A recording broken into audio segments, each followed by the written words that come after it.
همدارون السلام علیکم. امروز 17 سپتامبر سال 2025 قرار دارم در منطقه عینی در دهه زیبا منظر اورمتن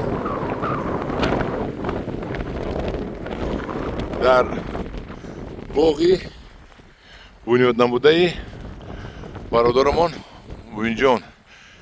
باغی کلان است، پیسته هست، چهارمغز است، بادام است، نوک و سیب است، زردالو است. خلاصه گپ باغی کلان است. باغ رو من هم تقا نگاه میکنم. تقا سلام علیکم. باغ چند گکتر؟ 10 گکتر. همین زمینی سنگلاخ رو باغ کردید نه؟ زمینی همین کوهستان رو. من همین زمینی کوهستان سنگلاخ منم بالا رو ببینید چخل هیچی نیست، درخت نمیروید. یک تا نیم تا درختای کهنه هست، هم سنگلاخ هست. من ببینید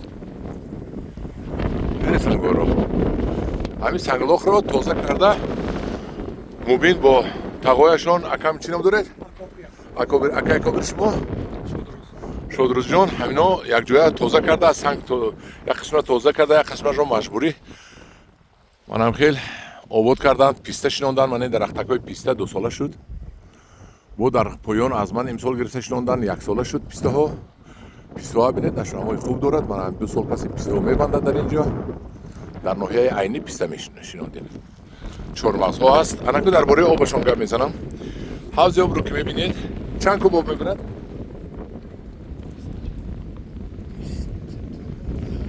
22 با 10 بوده است. چقدرش چند؟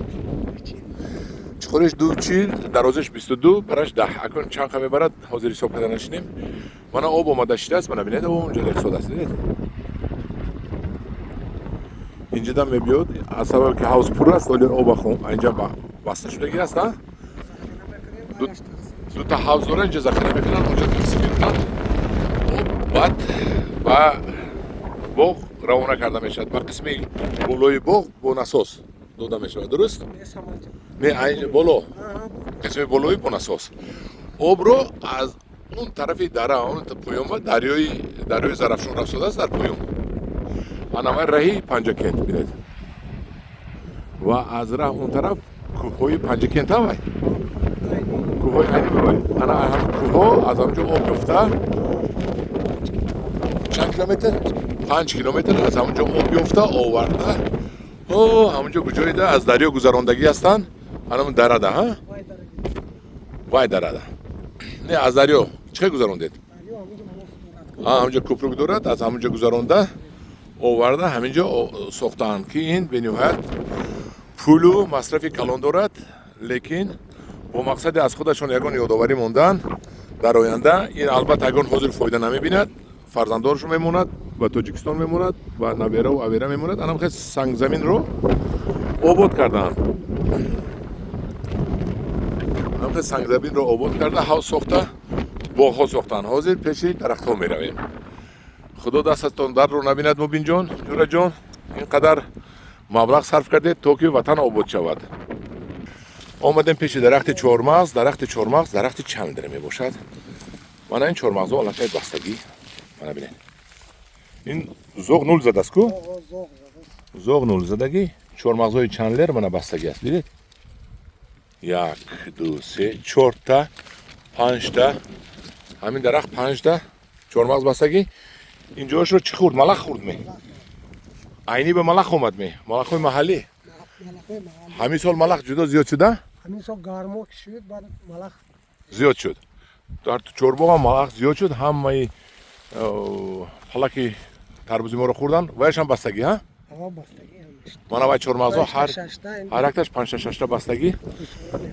2 سال نهال چهارمغز های بهترین و ایناش پیسته های بهترین.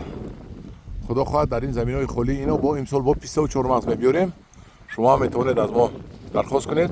انا وای پیسته ها با انا ببینید چقدر عروسک شده رفته ایستاده است در عینی در کوهستان. انا وای پیسته همش حاضر با پیشی درختش میریم و نزدیک نشون میدیم. انا این درخت پیسته میباشد. 2 ساله درخت پیسته ملخ خورده است برگایش رو. اینهایش هم درخت پیسته میباشند و خدا خواهد 2 سال پس این پیسته ها درخت ها میبندن. من بالا بینید هم که قطار رفتگی دیدید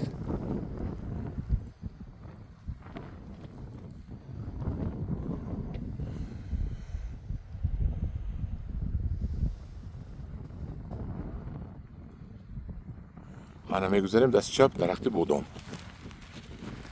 ҳамаш бо оби қатрагӣ об дода мешавад. Мана оби қатрагӣ аз бехаш гузаштагӣ дар бехаш об мечакад. бодомҳоро низ малах хӯрдааст. Мана бинед. хай худо малахро нест кунад то халқи мо халос шавад. одамизод малахро нест карда наметавонад, чунки вай малах дар ҳақиқат бисёр. мана қисми поёни боғро бинед. ҳама чормағзҳо ҳама дар амал ҳастанд. худо хоҳад ин боғ баъд аз 4 сол 3 сол шинохта намешавад. ин боғро ҳамдиёрони азиз, мана шумо аз мо дархост кунед. имсол бодомро мо арзон мекунем. 50 сом буд 35 сомон мекунем. ана писта арзон намешавад. писта қимат чормағз ҷошба. ниҳоло дархост кунед, мо мебирем боғҳо обод мекунем. ҳамдиёрони азиз, дар паноҳи худо бошед. ман мерам боз дигар қисмати боғро тамошо карда маслиҳатҳои муфиди худомонро медиҳем. дар паноҳи худо бошед.